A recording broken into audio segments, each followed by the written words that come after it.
Welcome to my YouTube channel Sonam Chemistry Classes. Friends, this is the lecture number 12 of BSc second semester chemistry important question series. तो friends, जैसा कि आप जानते हैं कि मैं आपको काफ़ी दिनों से जो बीएससी सेकंड सेमेस्टर केमिस्ट्री के जो इम्पोर्टेंट टॉपिक्स हैं आपके एग्ज़ाम के पॉइंट ऑफ व्यू से उन पर लेक्चर्स प्रोवाइड कर रही हूँ। मैंने ऑलरेडी यूनिट फर्स्ट के जितने भी इम्पोर्टेंट क्वेश्चंस हैं वो कवर कर लिए हैं। Now we are discussing important questions of unit second. तो आज के लेक्चर में हम बात करेंगे जो हमारी यूनिट सेकंड है, that is chemistry of protein के top 3 most important very short answer type question जो आपके एग्ज़ाम में आने के चांसेस काफ़ी हाई हैं। तो ये जो लेक्चर है ये Hindi and English medium student दोनों टाइप के स्टूडेंट के लिए बेनिफिशियल है। Now without wasting our time let's start our lecture. तो सबसे पहले मैं आपको क्वेश्चन बता देती हूँ, देन वन बाय वन हम इनके आंसर देखेंगे विद नोट्स। पहला क्वेश्चन है हमारा, ज़्विटर आयन क्या है? इंग्लिश में लिखा है what is zwitterion. Second question है हमारा, सहकारक क्या होते हैं? इनका जैविक प्रणालियों यानी कि बायोलॉजिकल सिस्टम्स में योगदान बताइए। What are cofactors? Explain the biological role of cofactors. Third question है हमारा, कोएंजाइम क्या होते हैं? उदाहरण दीजिए। What are coenzyme? Give some examples. तो हम समझेंगे कि कोफैक्टर्स क्या होते हैं हमारे और कोएंजाइम किस तरह से कोफैक्टर से रिलेटेड है। सबसे पहले क्वेश्चन देखते हैं। तो यहाँ पर ज़्विटर आयन की डेफिनेशन लिखी है। मैं पहले आपको डेफिनेशन बता देती हूँ, देन मैं आपको एक्सप्लेन करूँगी कि what is actually a zwitterion. तो यहाँ पर लिखा है, a zwitterion is a neutral molecule containing both formal positive and negative charges on different atoms resulting in a net charge of 0। क्या कह रहे हैं? इसमें लिखा है कि जो ज़्विटर आयन होता है एक ऐसा मॉलिक्यूल होता है हमारा जिस पर पॉजिटिव और नेगेटिव दोनों चार्ज होते हैं, लेकिन ओवरऑल जो मॉलिक्यूल पे चार्ज होता है वो 0 होता है, यानी कि नेगेटिव और पॉजिटिव दोनों क्या होंगे? इक्वल अमाउंट में वहाँ पर होंगे। तो लास्ट लेक्चर में हमने अमाइनो एसिड के बारे में पढ़ा था और वहाँ पर मैंने आपको उसकी स्ट्रक्चर दिखाई थी। तो फ्रेंड्स, ये है अमाइनो एसिड की स्ट्रक्चर। तो मैंने बताया था उस लेक्चर में कि अमाइनो एसिड में क्या होता है, हमारा अमाइनो ग्रुप होता है जो क्या है हमारा एक बेसिक ग्रुप है, और क्या होता है एक एसिडिक ग्रुप होता है। ये क्या है हमारा कार्बोक्सिल ग्रुप, और वो क्या है हमारा एसिडिक ग्रुप होता है। तो यहाँ पर पॉजिटिव चार्ज होता है बेसिक ग्रुप के ऊपर और नेगेटिव चार्ज होता है हमारा कार्बोक्सिल ग्रुप के ऊपर। तो यहाँ पे +1 होता है, यहाँ पे -1 होता है। तो ओवरऑल मॉलिक्यूल पे जो चार्ज होगा वो कितना हो जाएगा? 0 हो जाएगा। तो अमाइनो एसिड हमारे क्या होते हैं? ज़्विटर आयन होते हैं। तो ज़्विटर आयन का एक एग्जाम्पल हमारा क्या है? अमाइनो एसिड है। बहुत सारे एग्जाम्पल और हो सकते हैं ज़्विटर आयन के अमाइनो एसिड के अलावा, लेकिन हम इसमें पढ़ रहे हैं क्योंकि क्या है, अमाइनो एसिड ज़्विटर आयन का ही एक एग्जाम्पल है। नेक्स्ट पॉइंट है हमारा, in neutral solution amino acids exist primarily as zwitterion containing both acidic and basic groups. क्या मतलब है इस बात का कि अगर हम अमाइनो एसिड को किस में रखें? न्यूट्रल मीडियम में रखें। न्यूट्रल मीडियम क्या होगा? जैसे अब बात करें हम वाटर, तो वाटर क्या है? वाटर ना तो एसिडिक है ना ही बेसिक इन नेचर है, वो क्या है? न्यूट्रल है। तो अगर हम अमाइनो एसिड को इस तरह के सॉल्यूशन में रखते हैं तब वो क्या होगा? ज़्विटर आयन की तरह बिहेव करेगा, क्योंकि वहाँ पर उसके ऊपर जो नेगेटिव और पॉजिटिव चार्ज होगा वो इक्वल अमाउंट में होगा, और वो इक्वल अमाउंट में होगा तो नेट चार्ज क्या हो जाएगा? हमारा 0 हो जाएगा, और वो क्या होगा? एक ज़्विटर आयन की तरह बिहेव करेगा। तो अमाइनो एसिड हमारी इस स्ट्रक्चर में कब रहेगा? जब वो न्यूट्रल मीडियम में होगा, यानी कि वाटर मीडियम या फिर न्यूट्रल सॉल्यूशन में होगा। लेकिन अगर हम क्या करें, अगर हम ज़्विटर आयन को या कहें अमाइनो एसिड को अगर हम एसिडिक मीडियम में ले लें तब क्या होगा? तो हम एसिडिक मीडियम में ले लेंगे, यानी कि जो हमारा सॉल्यूशन होगा मीडियम होगा उसमें क्या होंगे? हमारे एसिडिक ग्रुप ज़्यादा होंगे। अब एसिड का काम क्या होता है? एसिड का काम होता है H पॉजिटिव डोनेट करना। तो अगर हमने सॉल्यूशन मीडियम कैसा लिया है? एसिडिक लिया है, तो क्या होगा? हमारे जो मीडियम होगा उसमें H पॉजिटिव आयन ज़्यादा अमाउंट में होंगे या बहुत ज़्यादा होंगे, क्योंकि जो एसिडिक ग्रुप होंगे वो क्या करेंगे? प्रोटॉन डोनेट करेंगे।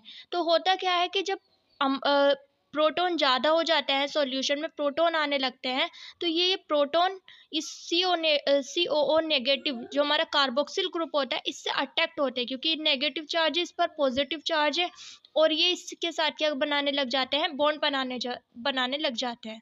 तो अब क्या होगा हमारा, ये सी आर रह जाएगा, हाइड्रोजन ऐसे रहेगा, और हमारा NH3+ भी ऐसे रहेगा। लेकिन ये जो CO नेगेटिव है, ये negative charge H positive ion से अट्रैक्ट होगा और बॉन्ड बना लेगा। तो अब हमारा ओवरऑल मॉलिक्यूल पे क्या चार्ज आ रहा है, +1 चार्ज आ रहा है। तो ये अमाइनो एसिड कैसा हो जाएगा, amino acid with net positive charge हो जाएगा। अब ये ज्विटर आयन नहीं है, अब ये क्या है, amino acid with net positive charge की तरह ये बिहेव करेगा, यानी कि क्या करेगा, बेसिक नेचर शो करेगा। नेक्स्ट पॉइंट हमारा इन बेसिक मीडियम, यानी कि अगर हम ज्विटर आयन को क्या करें, बेसिक मीडियम में ले लें, यानी कि अगर हमने सॉल्यूशन में क्या ले लिया है, बेस ले लिया है, जैसे कि मैंने यहाँ पे ले लिया NOH ले लिया है, तो यहाँ पर हमने अब अमाइनो एसिड को लिया, तो बेस का काम क्या होता है, बेस का काम होता है प्रोटॉन को एक्सेप्ट करना। तो प्रोटॉन यानी कि H पॉजिटिव, तो होता क्या है कि जब यहाँ पे बेस हम लेते हैं तो जो बेसिक ग्रुप्स होते हैं वो क्या होते हैं, NH3 के प्लस चार्ज से अट्रैक्ट होते हैं। क्यों अट्रैक्ट होंगे, क्योंकि उनको ऊपर नेगेटिव चार्ज होगा। और फिर क्या होगा कि ये जो हमारा क्योंकि हम यहाँ पे देख रहे हैं कि यहाँ पे नाइट्रोजन ने कितने बॉन्ड बना रखे हैं, 4 बॉन्ड बना रखे हैं, क्योंकि यहाँ पे क्या है, नाइट्रोजन ने अपने लोन पेयर से एक हाइड्रोजन को जोड़ रखा है, इसलिए यहाँ पे क्या आ रहा है, पॉजिटिव चार्ज आ रहा है। लेकिन अगर ये नाइट्रोजन यहाँ से H पॉजिटिव आयन रिलीज कर दे तो यहाँ पे क्या हो जाएगा, NH2 हो जाएगा, ये इसकी वैलेंसी कंप्लीट हो जाएगी। और ये होता भी है क्योंकि जो हमारा मीडियम है, मीडियम में क्या है, हमारे मीडियम में OH नेगेटिव होंगे। जैसे अगर हमने NOH ले लिया है, NOH क्या है, बेस है, OH निगेटिव ज़्यादा अमाउंट में होंगे, और वो OH निगेटिव क्या होंगे हमारे इस जो हमारे पॉजिटिव आयन है, H पॉजिटिव आयन से अट्रैक्ट होंगे। तो ये क्या हो जाएगा हमारा, यहाँ पर ये वाला NH2 बन जाएगा, यहाँ Cr आ जाएगा, हाइड्रोजन आ जाएगा, और जो हमारा कार्बोक्सिल ग्रुप है वो एज इट इज ही रहेगा। ओवरऑल चार्ज कितना आ जाएगा, -1 चार्ज आ जाएगा। तो ये अब ज्विटर आयन नहीं है, ये क्या है, amino acid with net negative charge है। I hope this is clear to you. अब बात करते हैं हमारे नेक्स्ट क्वेश्चन की। Friends, now let's understand what are cofactors.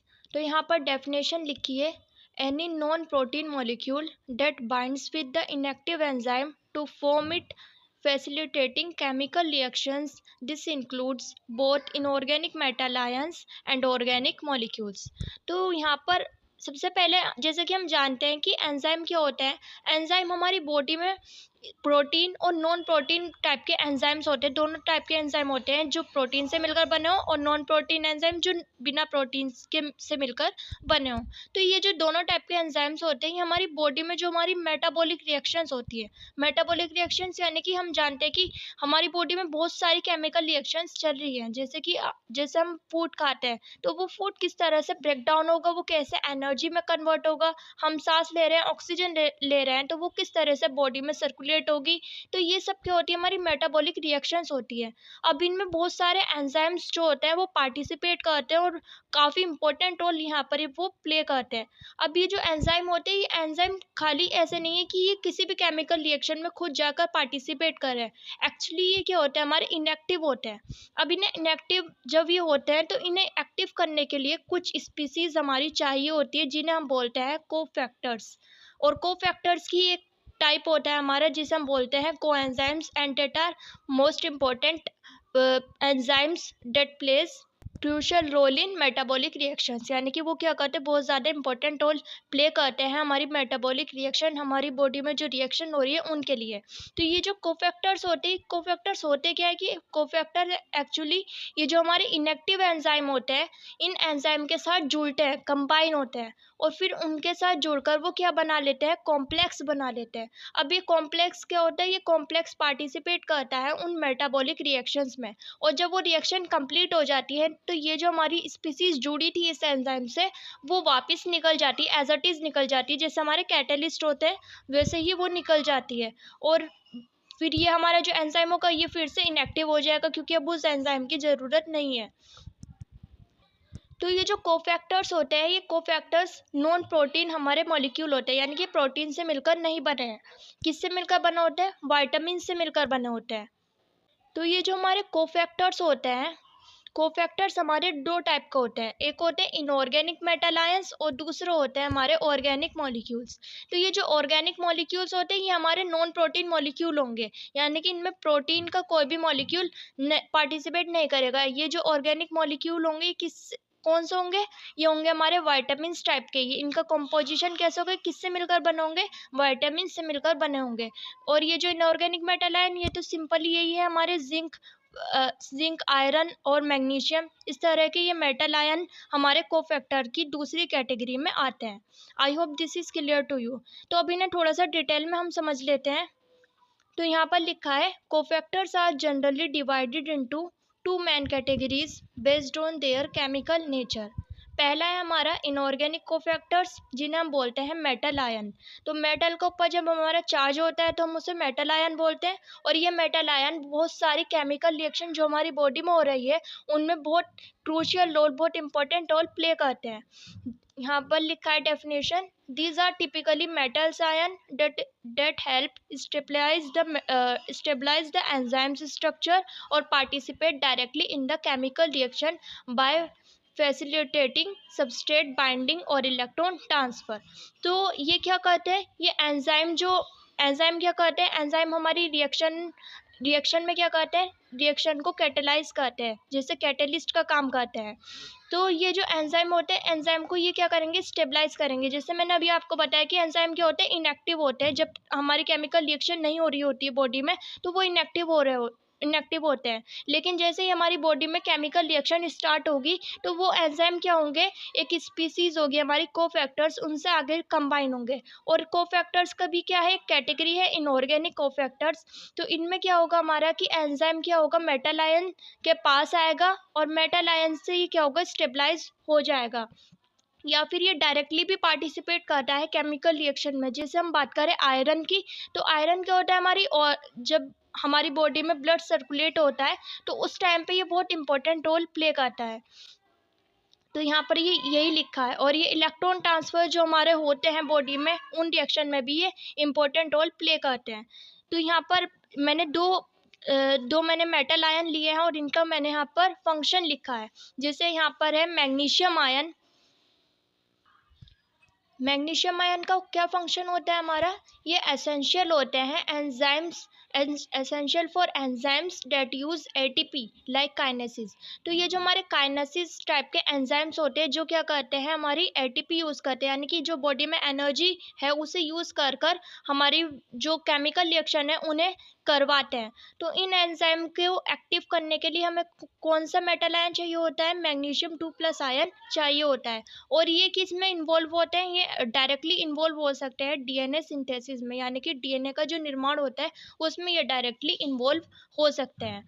Second है हमारा आयरन। जैसा भी मैंने आपको बताया, जो हमारे आयरन होता है, ये आयरन क्या होता है हमारा, ये vital for oxygen transport in hemoglobin and electron transfer in the mitochondrial respiratory chain।